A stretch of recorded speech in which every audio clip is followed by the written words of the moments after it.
మార్కండేయ, నువ్వు యమపాశాన్ని అవహేళన చేస్తావా? ఓం నమః శివాయ.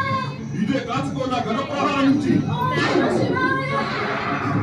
ఓం నమః శివాయ.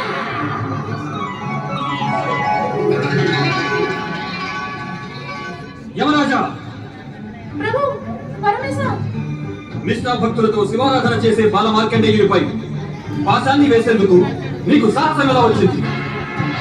ఈ బాలుడు శివలింగాన్ని హృదయానికి హత్తుకుని మా శరణు కోరాడు. శరణాగతుని రక్షించడం మా యొక్క కర్తవ్యం.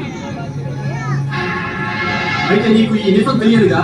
నీవు కాలయవుడు, కానీ నేను మహాకాలుడు.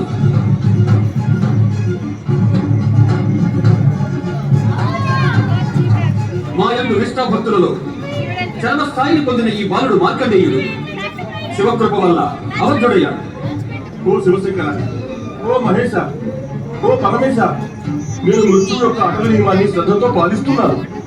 విధి విధానానుసారం ఈ బాలుడి ఆయుష్ సమాప్తమయ్యింది.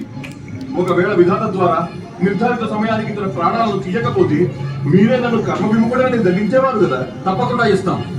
కానీ శివలింగం నుండి వెళ్లే జ్వాలల వేడి పొగలు ఇంకా స్వయంగా నీ యమభాషమే తిరిగి కొట్టిన నీకు ఈ బాల మార్కండేయుని మహాభక్తి వల్ల జరించిన మహాశక్తి గురించి అర్థం కాలేదే. నీవు కర్మఫలాల అనుసారంగా జనన మరణాలను నిర్ణయించేటటువంటి పరమ జ్ఞాని. నీకు ఈ మాత్రం నిజం కూడా తెలియదా?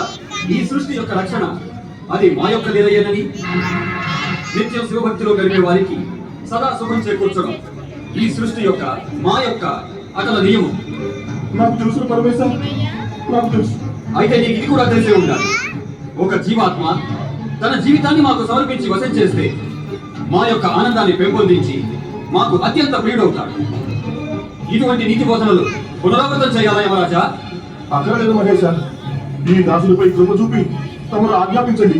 ఇప్పుడు నేను ఏమి చేయడం ఉచితము? ఇప్పుడు నాకు ఏమి యాకి స్వామి?